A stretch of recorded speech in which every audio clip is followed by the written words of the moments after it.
And there was this one moment where I had to climb over the bow rail and sit down on the bowsprit at the very front of the boat, completely exposed. And that's like, you see those race boats with those sticks out the front of them, that's the bowsprit. And, in an 8-meter wave with 2-meter wall of whitewater striking the boat, and it's picking up a 10-ton yacht and throwing it like it weighs nothing, like you've got Buckleys in holding on in those situations. So I remember very clearly having to kind of face my morality in that situation. But I also remember thinking about how I had conversations with my family before I left, and I had spoken to them about the fact that whilst I'm doing everything possible to make this trip safe, there is that 1% chance that it might not go my way. And there's still that 1% chance for this next record that I'm doing. And if that comes to pass, I wanted them to know that this was my choice, that I wanted to go out and do this record, and that was a result I was prepared to accept for the benefit of being able to undertake and live my passion and follow these dreams. Welcome to the To Be Human podcast, Lisa Blair. Hi, thanks for having me on the show. You're very welcome. So Lisa, I'm personally very impressed by the level of strength and determination that you show throughout your life. And I was looking at some videos on your YouTube channel, and I came across a very interesting one about 10 years ago. It was uploaded. Oh, here we go. Here we go. Actually, before we started recording, you mentioned 10 years ago, so I think this is very appropriate. And you said, "I'm the girl that wants to face down a hurricane so I can prove to myself that I can do it." So I would love to know, Lisa, what do you think the earlier experiences were in your life that fueled and developed such a strength and determined mindset in your life? It's a good question. It's one I don't have a specific single answer to, because I feel like so much of our journeys as we grow up are shaped by the people we surround ourselves with and the cultures we get exposed to, but also sort of like the attitudes that get fostered by our parents. And I definitely feel like my family did a great job with that. Like, I remember being a kid, Dad, my uncle climbs base camp, Mount Everest, pretty regularly, and he does hikes around the mountains in Nepal, seasonally. And so I remember hearing stories of Dad climbing up to base camp in Mount Everest as a kid, and Mum going along and doing the hike with them. And they did, like, their honeymoon was an elephant back ride through the jungle. And so there was that sense of a kind of adventure in our culture as a family. And then as a kid growing up, we lived in the bush. So we had solar powered house, off grid, only like kind of 5 minutes from town, but it was just this little pocket of rainforest that didn't have main power. And so it meant we didn't get exposed to a lot of mainstream TV and that kind of influences kids at a young age to be a specific person or aim at a specific way. And so, like, we played in the bush, we used our imaginations, we were left unattended to just entertain ourselves. And I think that kind of attitudes allowed me to, I guess, develop a bit more independence and a bit more sort of self-orientated goal setting, and those sort of tools that I've sort of since developed into more and more things as I've kind of gone further with my sailing career and sort of fell into this world of ocean sailing that I never planned for. But yeah, I definitely think those sort of moments in time as kids really benefit me as an adult. And I think just not living the same road that everyone else lived. And so how does a girl from the outback sort of turn into a woman of the ocean? By accident. Completely by accident.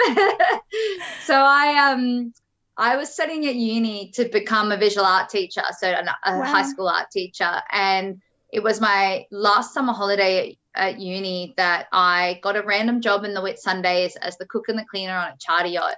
And I just fell in love with ocean sailing and this lifestyle. And I mean, I was scrubbing toilets more often than I was doing any of the fun stuff, but I was getting a lot of the fun stuff in. And sailing had always just been this thing of pretty people sitting on the deck of a boat. And it wasn't until I understood that there was physics involved, that there's mechanical engineering, that there's electrical engineering, that there's all these other components to operating a sailboat and safely maneuvering a sailboat from point A to point B, just harnessing the wind.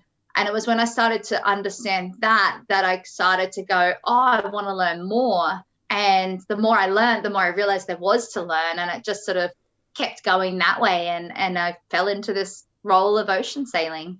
So how does that transform? Because, were you the girl in the boat that was, doing the cleaning and sort of more behind the scenes and just sort of being really hyper aware and taking things in? Or did you have company and crew that were really open to sort of starting to teach you about the physics and the wind and all these things? A little bit of both. I think sailing is one of those unique sports that you can learn it at any age, and you can learn it quickly or you can learn it slowly. So if you want to learn it quickly, you need to be the first option, where you sit there and you observe everything. And then you pipe up and you ask a question and you go, why did you do that way? Or why did you do this that way? And I was fortunate to not just have that kind of personality where I would just sort of want to puzzle things out by watching what people were doing and then trying to understand what was going on. But I also really had crew that were happy to sort of spend that time explaining what was going on to me. And once you sort of got the fundamental basics of how a sail works and how the wind splits and how a sailboat moves forward through the water, then the rest just sort of kind of came together as this picture of a sailboat sailing, basically. And it became not easy, because I'm always learning, but it became easier to learn. And how do you go from someone that, it sounds like being on like sailing initially, it's piquing your interest. How do you go from someone that it's kind of like piquing interest to now, it's obviously sort of transformed into your complete way of life and how you spend your energy day to day? Yeah, it's leaps and bounds, really. I went from cruising around the Whitsunday Islands in tropical paradise to I had an opportunity to sail from Samoa to Hawaii with some friends. Last minute opportunity, jumped on a flight, flew to Samoa, hopped on this boat, never sailed across an ocean, never did a night under the stars.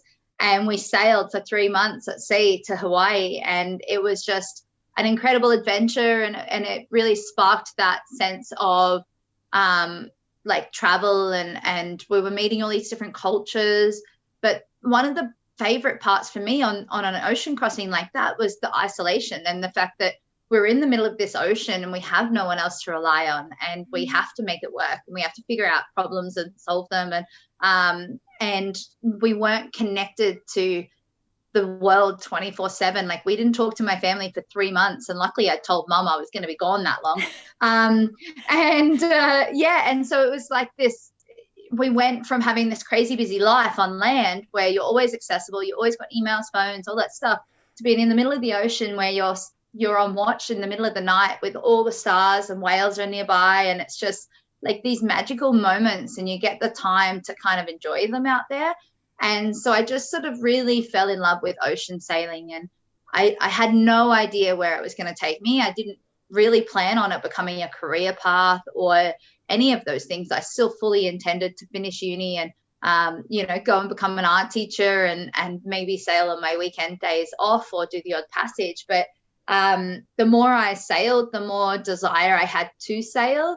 And I kind of made a deal with myself that I would follow this path of sailing and just see where it led, because I could become an art teacher, or I could, work on those aspects of life at any stage in my life. It didn't have to happen now, whereas sailing was something in my mind that I needed to be young enough, and I was in this position where I wasn't tied down with family or mortgages or any of that, and I could just uproot and go and follow these adventures. And so I just sort of embraced that aspect of it, and then found out about this yacht race called the Clipper Around the World Yacht Race, and it's for amateurs, and you pay a berth fee and you race each other around the planet. Wow. And to me, that was like the ultimate goal, was that race.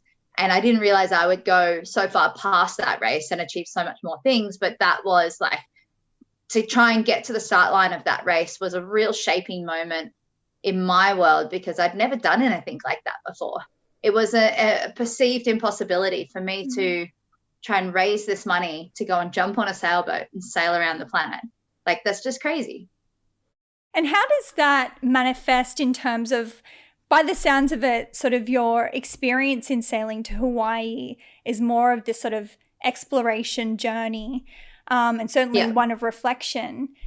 Sort of your next experience, is that sort of starting to invite more of that competitive energy into you? Yeah, definitely. And I'm pretty competitive. Fortunately. That makes sense. How many records do you have? Let me count. I think for me, though, it's less about the competitivity and more about pushing myself and trying to find what I'm capable of. And if I set my mind to something, I want to be the best at it. I don't want to be just the best girl or, you know, the best person in that watch. I want to be able to be the best at something. And sailing is the sport that I found I could achieve that in for certain categories in sailing. And you know, that fosters that kind of competitive kind of mindset. And especially racing a yacht around the world, like you've got 10 other boats identical to your boat. It's a match fleet. You race each other around the planet. And we were winning, of course, not because of me, but because of the skipper of the boat and the rest of the amazing crew. But it was definitely like, I'd never raced a sailboat before in my life before I jumped on and raced one around the planet. And it's a whole different ball game in how you sail a boat from cruising to racing. And it was a whole kind of eye opener to this other industry in sailing that's a possibility that I could maybe go and do more ocean racing and things like that afterwards. And maybe I'll get my captain's license or my skipper's license and I'll start taking charter boats out in the harbour. And maybe there's an industry here where I could actually be employed as a sailor instead of an art teacher. And maybe I'll follow this path for a little while and kind of see where it led. And how does it sort of turn from, obviously your experiences have been with people, which, you know, though you jump leaps and bounds, it's great that you obviously got the experience being around other experienced people. Sort of what is the turn in which you start thinking about doing things in more of a solo journey aspect? Yeah, I think so when I was trying to raise the money for the Clipper race to race around the world, it was $80,000 Australian dollars at the time. And I had zero options. Like I had $20 in my pocket when I signed the contract to do that race, and I had 12 months to figure out a way to fundraise that money in. At the same time, I sort of started devouring all these books on ocean sailors and solo sailors like Kay Coddy and Robin Knox-Johnson and Jessica Watson, who's the youngest person to sail around the world solo, nonstop and unassisted. She was just finishing her circumnavigation at the time. So I was sort of like suddenly starting to pay attention to these kind of narratives before I did the Clipper race. And I remember reading those stories and it kind of stood out to me that most of these people that had achieved these incredible feats, they were just your average Joe Blow. Like they didn't have any special skill sets. Some of them didn't even know how to sail before they committed to this goal of sailing around the planet. And it kind of made it more accessible to someone like me who had no idea what to do to make a project like that possible. And so I started sort of thinking, maybe one day, that sounds incredible. I'd like that personal challenge of overcoming those hardships at sea and figuring out a way to get this boat around the world and back again all on my own, because I could see that as being like a real pinnacle in kind of personal development and also in just testing my limits and figuring out how to kind of put together something like that and succeed in a project like that and the growth you would go through. So I sort of read these books about these other people's journeys and was thinking to myself, maybe one day, thinking in my head like 30 years time, not like thinking in 2 years time. And then I did the Clipper race, and the whole time I was on the Clipper race, I just kept kind of daydreaming about the idea of sailing a boat solo, and I'd never sailed solo before. I didn't know if I could or would like it or any of that stuff. But I started sort of, I guess, observing, back in that observing role, and I would sort of look at the way the boat was sailing in the different conditions and the different scenarios we encountered as crew, like, you know, busted sails, broken spinnaker poles, like all these scenarios that you encounter out to sea. And I would start to sort of ask myself how I would cope with the situation on my own, and what would I do here to make it safer, and how would I manage this situation when the sail's so big and I'm so small, and what tools can I use to my advantage. And I sort of started kind of visualizing myself in those scenarios as a solo sailor while racing around the world on a crewed boat with 16 other people. And so that really, I remember finishing the Clipper race, and I had this kind of like epiphany moment, I kind of call it. It was this moment of like, there's more to this world than just the Clipper. Like the Clipper up until that point had been my total end game. That was like, I was going to do the Clipper, and then who knows what was next. But that was my one big goal in life, was to do that race. And I finished it.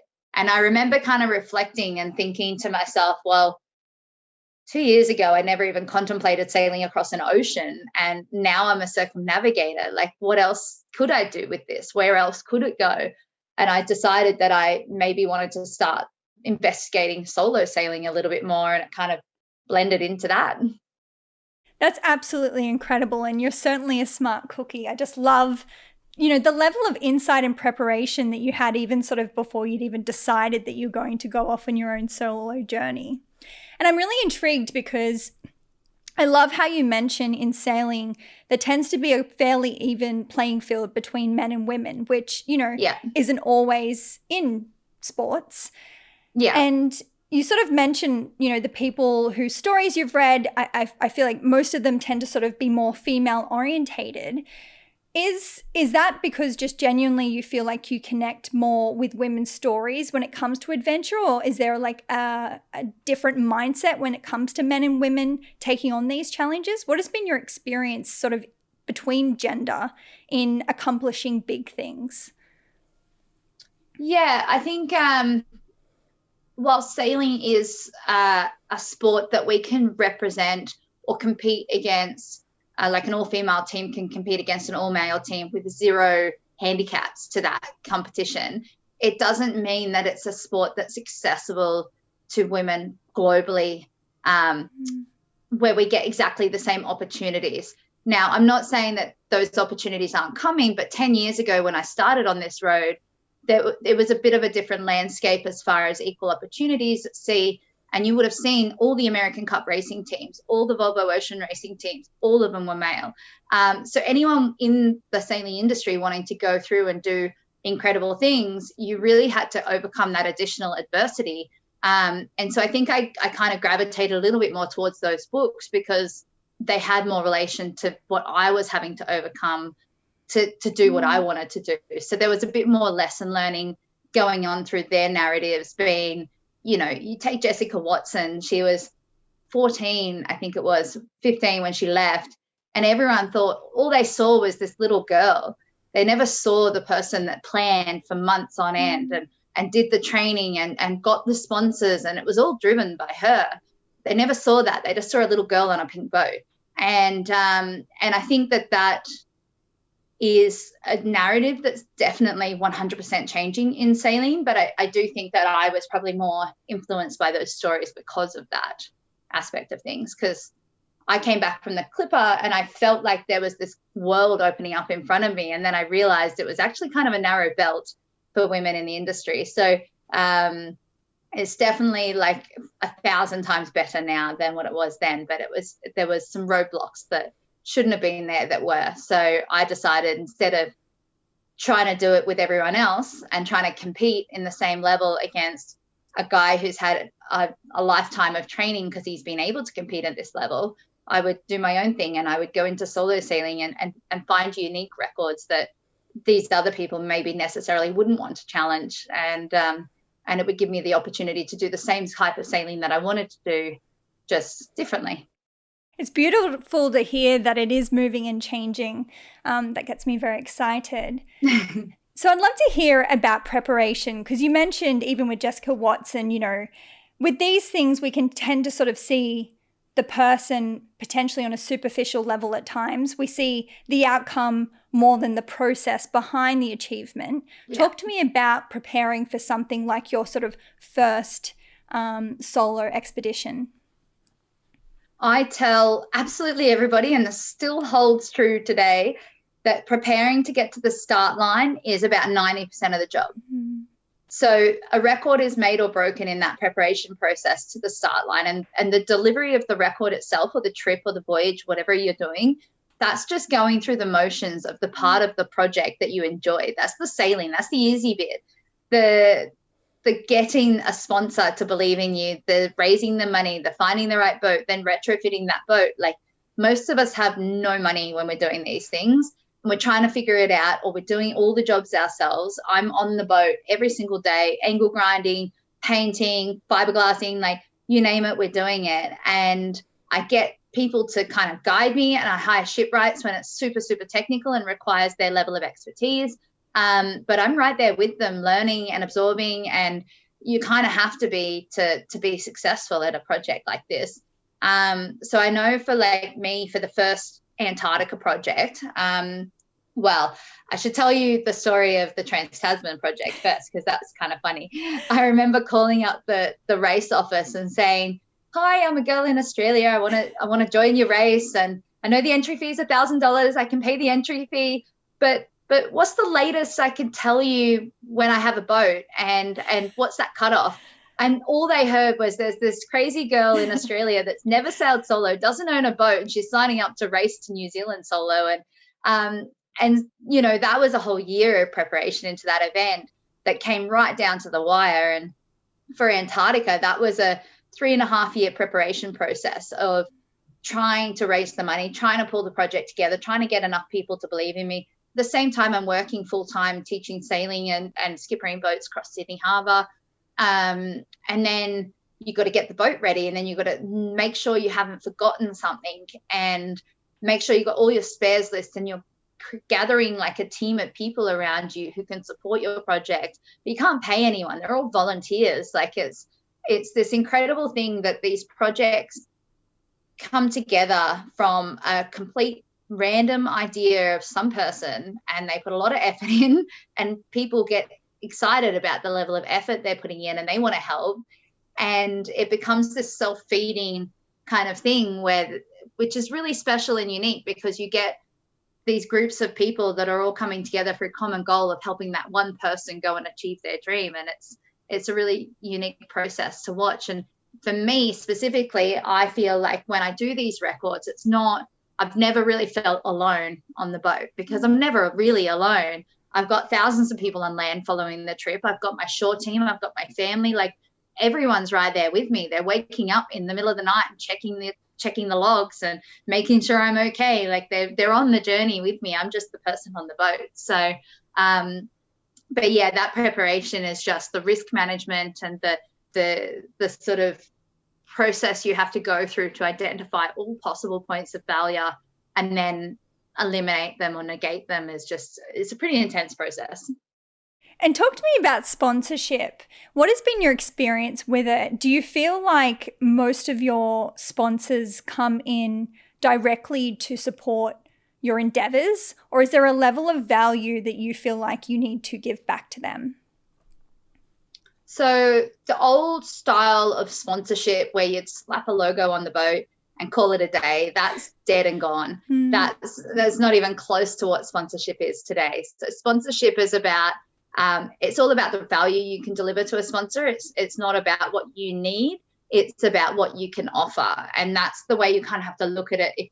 If there's any of your listeners who are looking at doing a campaign for anything, for any adventure, it's reframing that in your mind to be less about your kind of budget that you're trying to raise and fulfill, and more about the value associated with what you're offering in return. So it's definitely changed a lot, and it's taken me a long time to get the credibility to get the sponsors of a scale that are really positively impacting and empowering the project a lot more.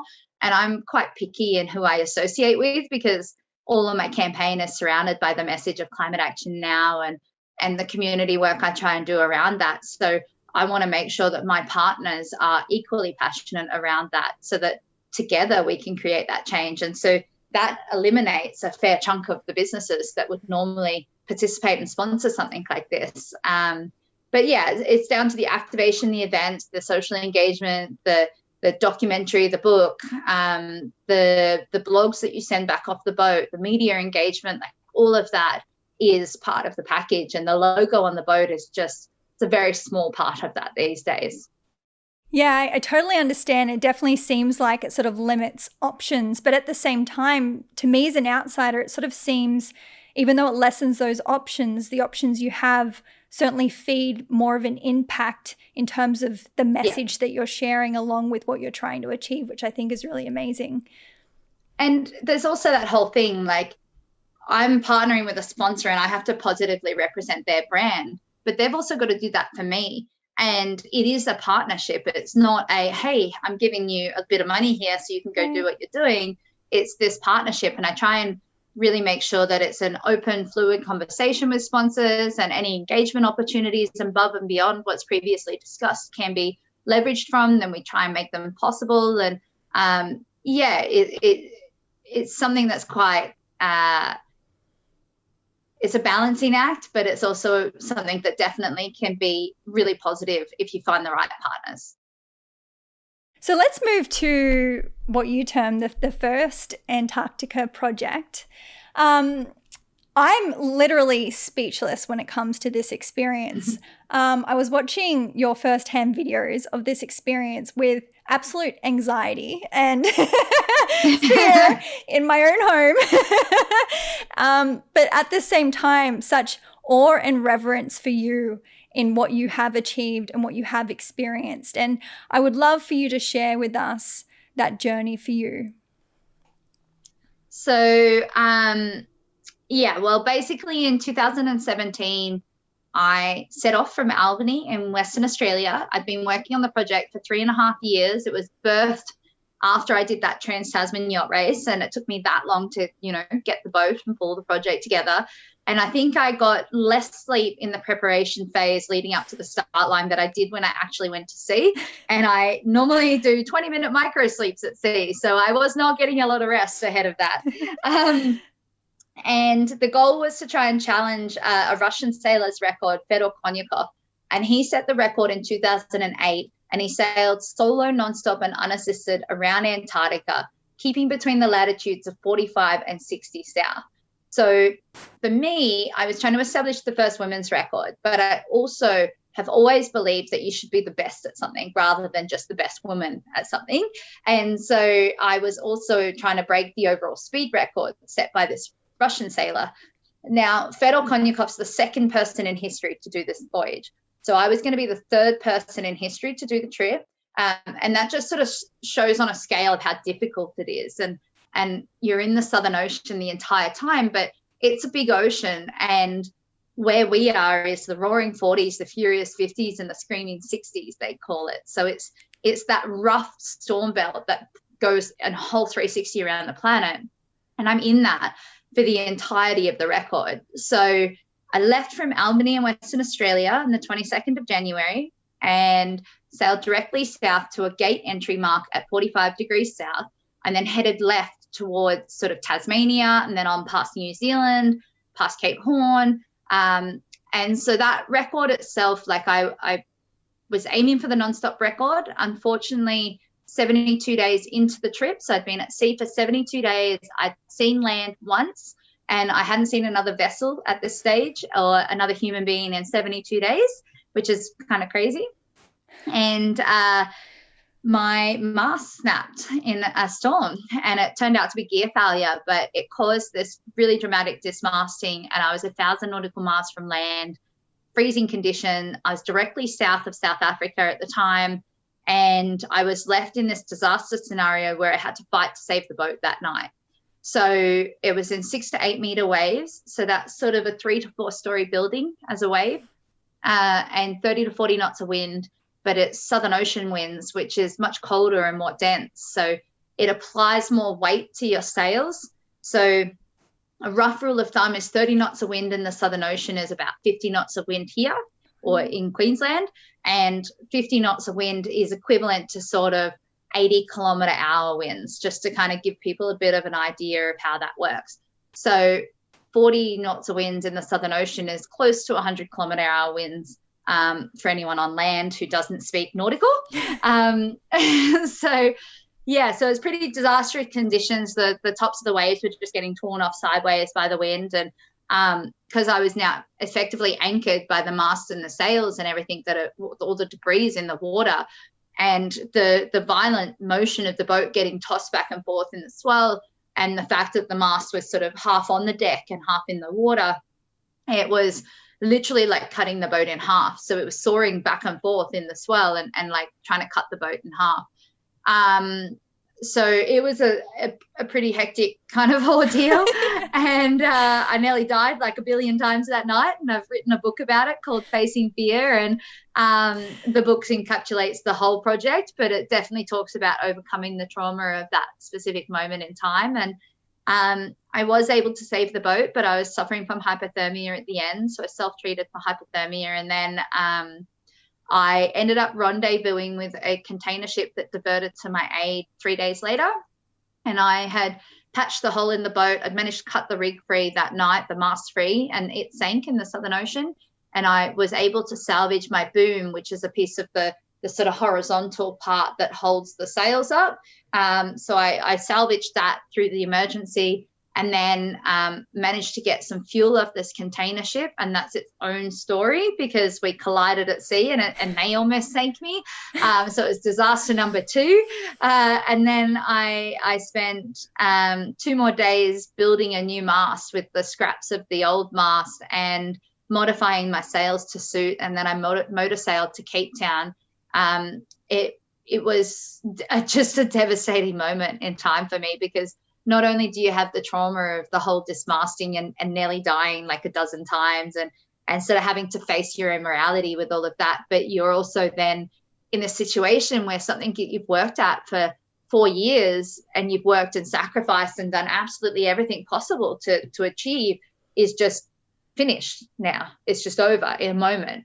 So I remember having to kind of come to grips with that and face that. And it wasn't until the idea occurred that maybe I could do the record with one stop that I sort of started to feel like I had some life left in me and some sort of emotion that wasn't just depression. And so I started actively, as soon as I landed in Cape Town, I met a rigger and I met with my insurance company and I started actively trying to work out how to repair the boat and to repair the extensive damage. So all the rails were ripped off on the right-hand side. I had the hull the size of like a dinner plate. I had an impact zone on the left-hand side from the container ship that was like 2 meters long. The boat was in a horrible state, the poor thing. And I had no mast and no sails and no rigging and any of that. So we got the project back together. And then 2 months later, I restarted the record in winter in the Southern Ocean. And I sailed directly down to where I dismasted, crossed my track, and finished the record. But the difference in the conditions between summer in the Southern Ocean and winter is that in winter, the center of the storms were generating wave heights of an average wave height of 15 meters. So that's always off the back of the wave. So that's like a 5-6 story building as a wave, and you're trying to sail through that. So we took an absolute punishing journey, and the boat got flipped upside down by a wave. I was probably on my side more than I was vertical because we were just getting hit down by the force of this water all the time. But yeah, so I had another 6 weeks at sea on that last section of the voyage in blizzards and snowstorms, and then finally crossed my track outside of Albany, below 45 degrees south, and sailed that final sort of 3 or 4 days up to Albany in Western Australia, and became the first woman to do it with one stop. So yeah, that's it in a nutshell, but it was a whole lot more. Woo! I've been taken on the journey. I literally felt, as you're describing those like waves, my heart's just started pumping so fast. Honestly, I I guess like I'm interested, like, because that's frightening to me. Like that is truly frightening. And obviously in preparation for something like this, as you said, you know, you risk managing, you know, you sort of analyze all the the outcomes that are going to potential outcomes that are going to happen. Yeah. That situation you can't prepare for, right? How are you feeling throughout that whole experience? Like, is it frightening to you, or is it sort of part of the experience? It's terrifying. Yeah. Okay. You're literally fighting for your life. Yeah. Like every decision you make will have a cause and effect, and that effect could save you or kill you. And that's the sort of element that you're in that environment down there, because it's such a raw environment. You make a poor decision, you're in the ocean. You're in the ocean, you're dead. You make a poor decision, you break your arm. You break your arm, you can't save the boat. You make a poor decision and the boat sinks because you don't save it in time, and then you're in a life raft and you freeze to death. Like these are the outcomes in that scenario.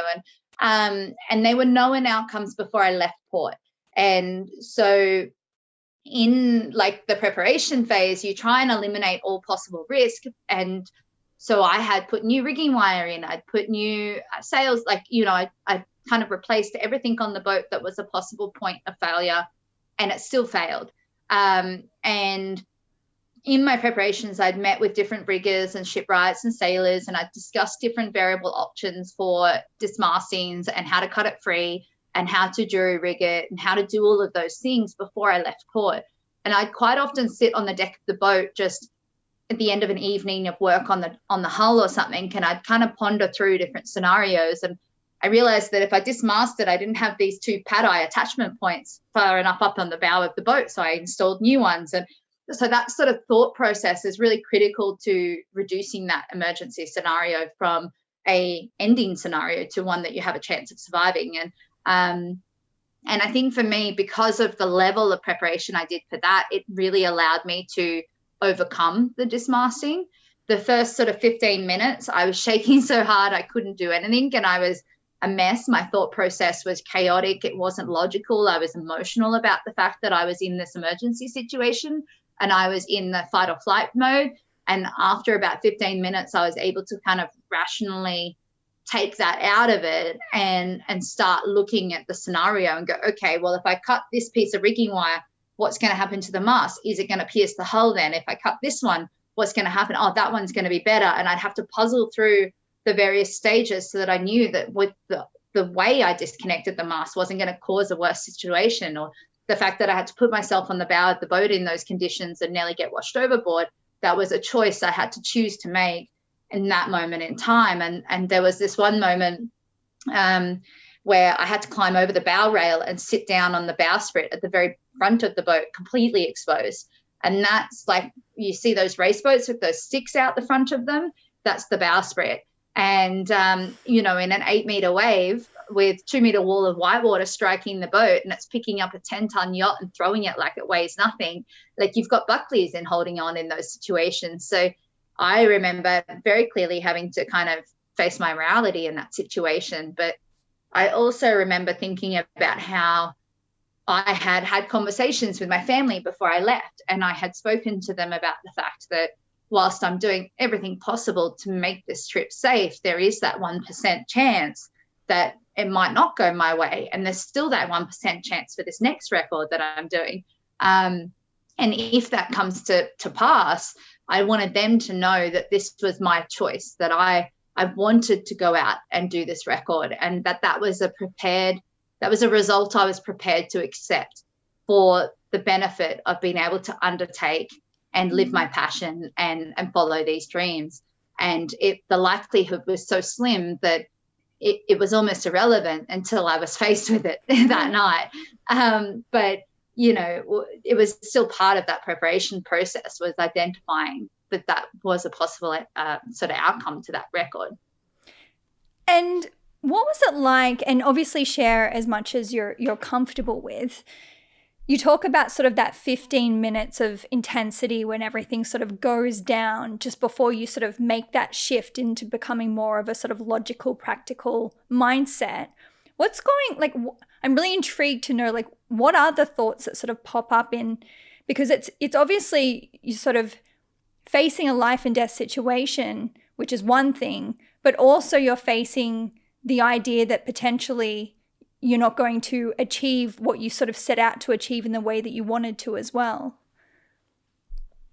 Yeah, I think at that first 15 minutes, it was pure survival. It wasn't like that whole ordeal was pure survival. That the record no longer registered in that scenario. And there's quite a few times in the record where I switch gears from being a record setting sailor to how do I survive this storm? Interesting. And it's like a mental aspect that you change the way you sail the boat, and you change the choices around the boat, and you don't sacrifice anything because the risk is too great. So I think in that disaster scenario, that was definitely, it was just survival. Like you reacting to this survival situation. It wasn't until after I finished, I cut the last of the rigging wire free. I'm probably going to tear up. I remember going inside the boat, and I tried to call my shore manager, and I got through a quick call with him just saying, I've cut the rig free.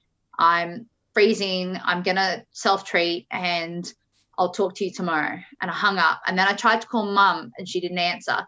And then I called my media person, Tracy, and she was like, it was like this 5 minutes that I could hang on to it all for this couple of minutes, and then it was all going to fall apart.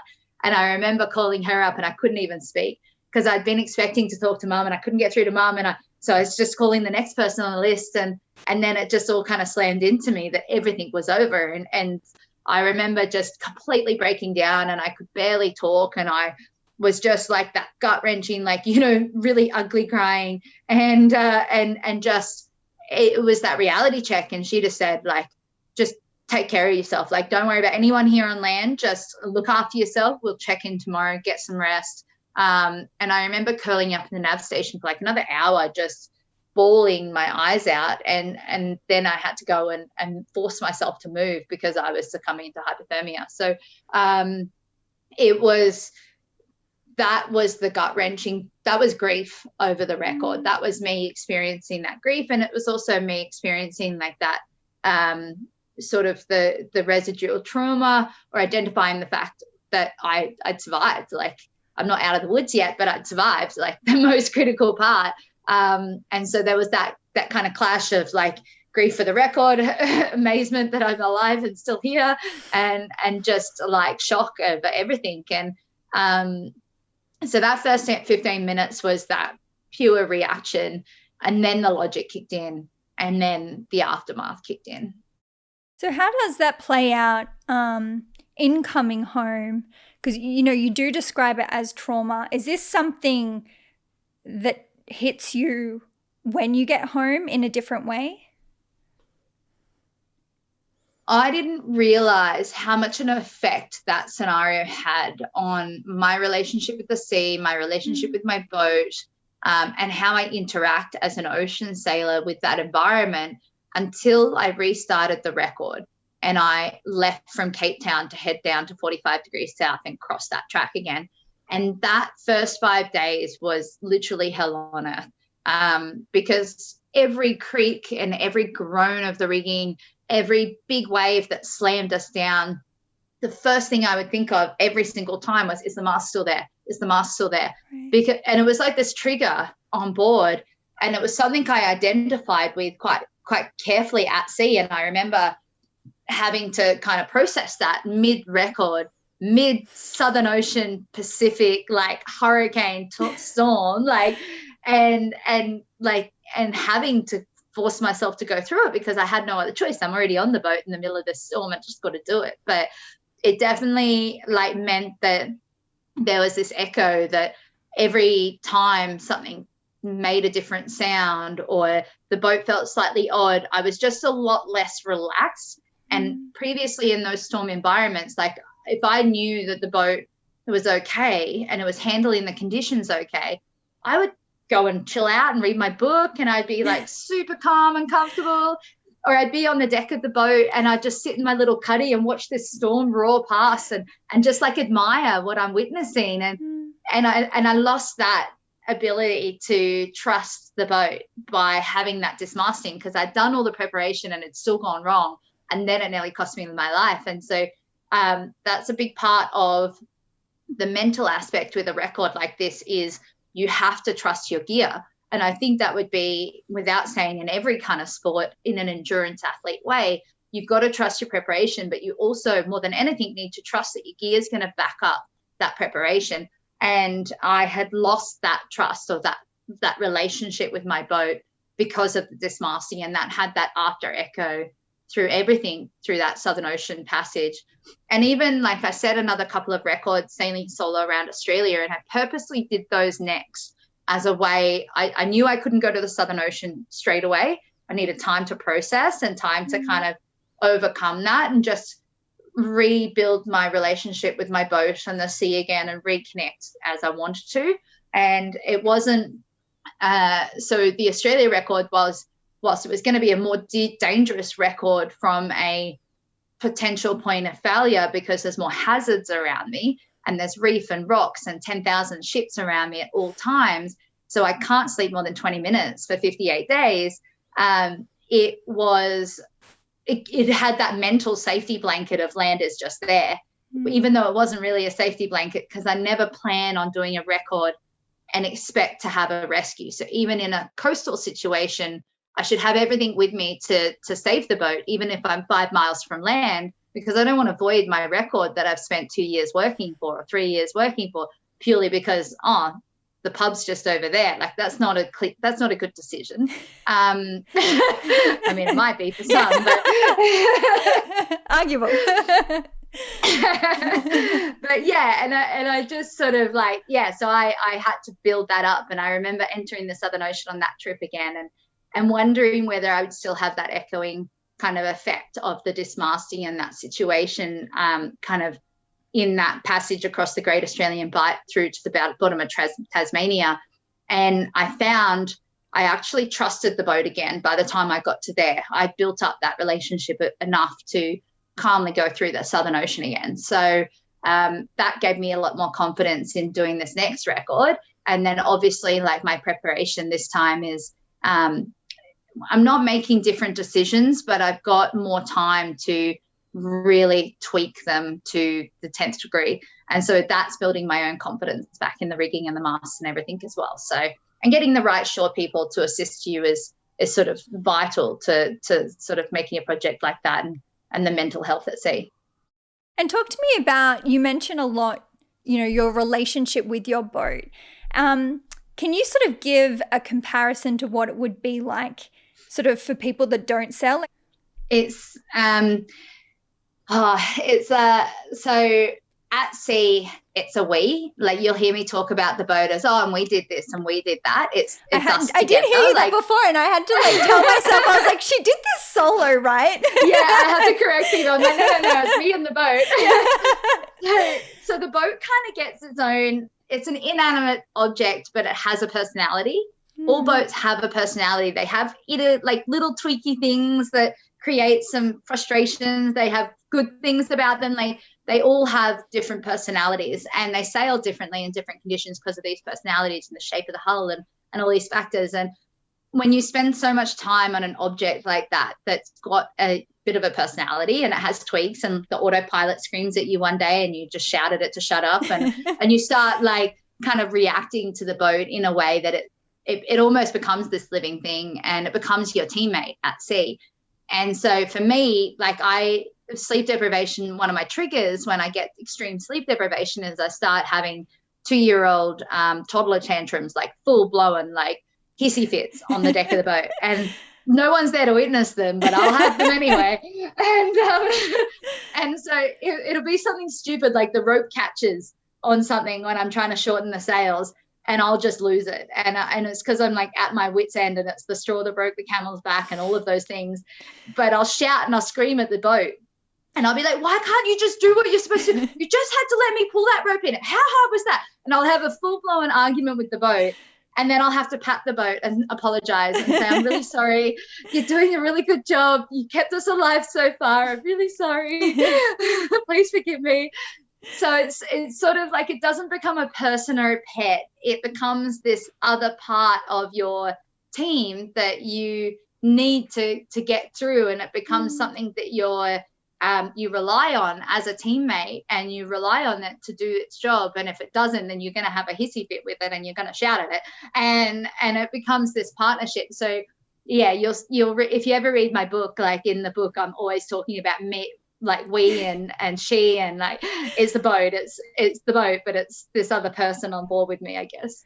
And I can only imagine through having like such a close relationship with your boat, was like part of the trauma that you experienced, like genuinely seeing the boat damaged in itself? Yeah, I guess to some degree, or just seeing how much devastation could be wrought on something that I had always seen as so strong and so unbreakable. And the boat is like ridiculously strong for the style of boat build and the amount of incredible stuff I've gone through with that boat. I've sailed through the worst possible storms that a mariner would ever want to sail through, and I've done it on a weekly basis for months on end. And the boat's excelled in every scenario.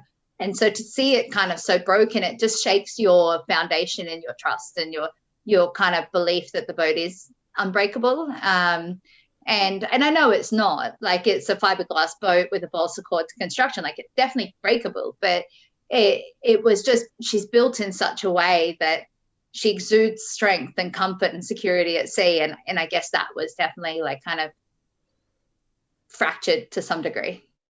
And you talk about sleep deprivation, and this is something that really interests me, because when I heard that you sort of take 20-minute naps, I was talking to my partner about this afternoon. I was like, that sounds like my absolute nightmare. I'm pretty sure they use it as torture. Yes, genuinely. And for the amount of time that you do this, to me, it's hard for me to get my head around it. How do you sort of prepare for this, and how do you stay with something that is so deeply against, I guess, our humanity in itself and the way that we do things naturally? Yeah. Some of the French ocean sailors, solo sailors, they actually go into a sleep cycle routine like a couple of days before a yacht race. So they're already adjusted to this sleep pattern before they go to sea. I don't personally kind of believe that that's a good option, purely because you're never 100% being rested. You're only going backwards. You're never getting 100% of sleep in this style. So what we do is, when I'm near hazards or near land or known hazards or high traffic shipping lanes or something, we're all still obligated by the collision regulations to abide by Rule 5, which is keeping a good lookout. So and electronic means are an aid to navigation. They're not the only source of navigation. So you can use them, but you should never rely on a radar or an AIS or a system like that to be 100% unbreakable, because there's different materials that they can't see, like wooden boats don't show up on radar, and plastic boats don't show up on radar, and things like that it can't spot. So you still have to have a visual lookout. So in order to do that, you kind of have to suffer through 20-minute micro sleeps. And a lot of people think I do 20 minutes and then I'm up for a couple of hours and then I do another 20 minutes. But what I actually do is I'll block off like a 6 or 8 hour period of time, and I'll do back-to-back 20-minute micro sleeps for that 6 to 8 block of period of time. And every 20 minutes, I'm scanning the horizons for like 10 seconds tops, glance at my instruments, everything looks normal, straight back to sleep. And the goal is you get into this kind of half awake, half asleep kind of fuzzy stage where you're not quite conscious, but you're conscious enough to see that there's nothing there, but you're not quite asleep.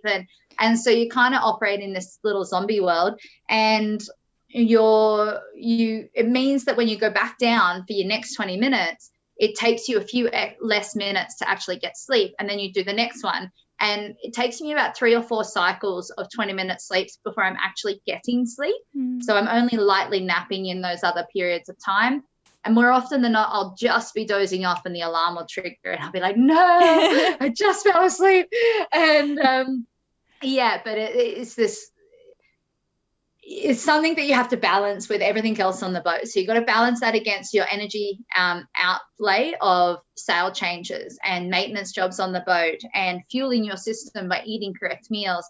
you've got to balance that against knowing you've got a calm period ahead of you or knowing you've got a storm coming. And do you need to sleep bank and get more of these sleeps in over a period of time to be better rested for the storm, because anything can happen in the storm and then you might be awake for 40 hours straight. So there's a lot of kind of mental strategy that goes into how you kind of structure those sleep patterns. But for the Australia record, I didn't increase my sleep up to anything above 20 minutes for the entirety of the 58 days of the record. So for a full 58 days, I didn't sleep more than 28 minutes.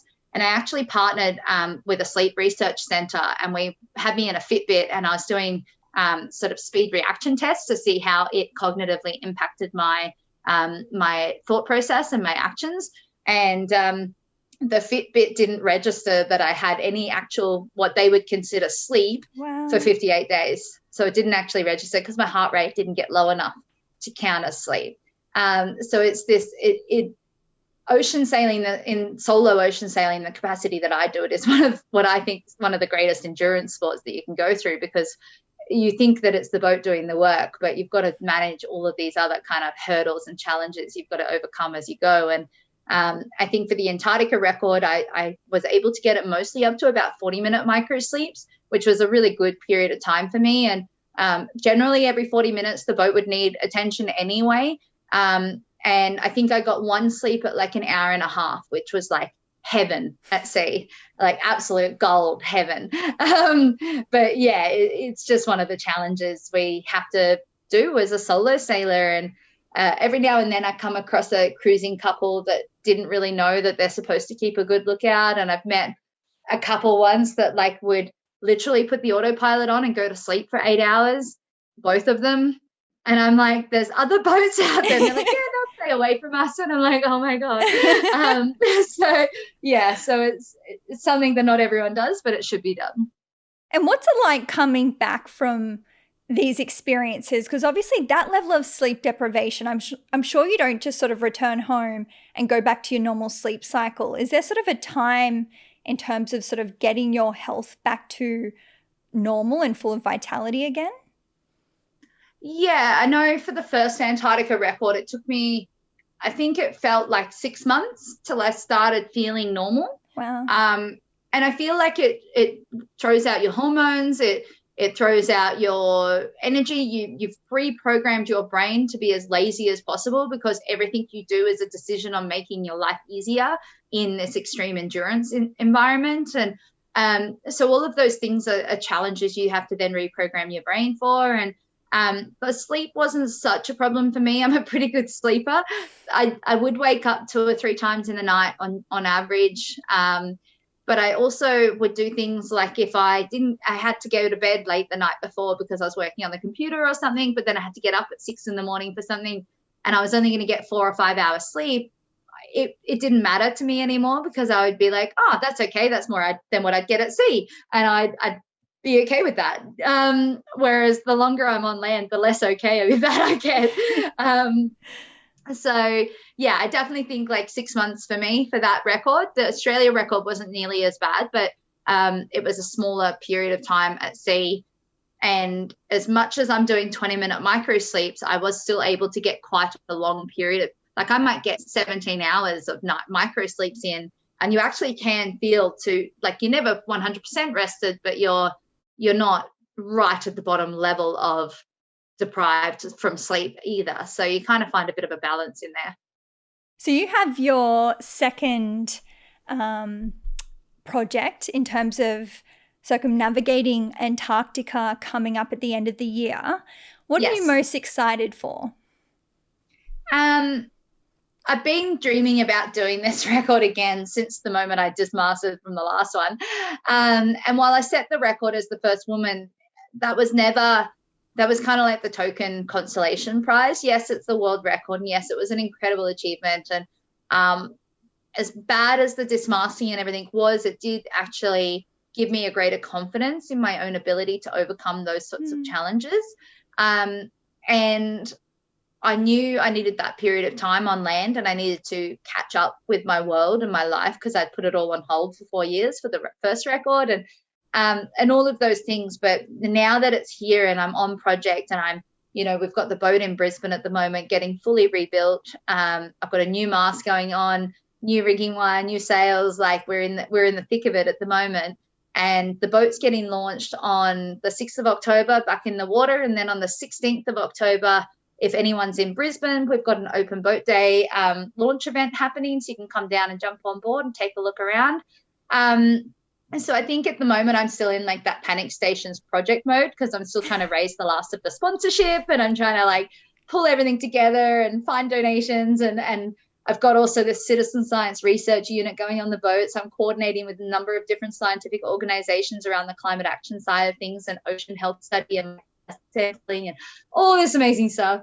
And it's just a lot of work at the moment. But I'm also quietly starting to get quite excited that the start line's coming close, because, it's something that I dreamed about for the last 4 years since the last project. And so it's now finally coming to fruition, and I've been working on it for 1.5 years now. So I postponed 12 months because of COVID. And then since halfway through last year, I've started approaching sponsors and trying to put the project together. So I've been working full time on it for the last, since January specifically. And so I'm just stoked to be able to head out again. And I'm fascinated. I've got the most unique relationship with the Southern Ocean, and I absolutely love being in such a raw environment down there. And I can't think of anything more beautiful or better journey to go on than to go to the most remote oceans in the planet and go through the most incredible storms and then be able to witness it.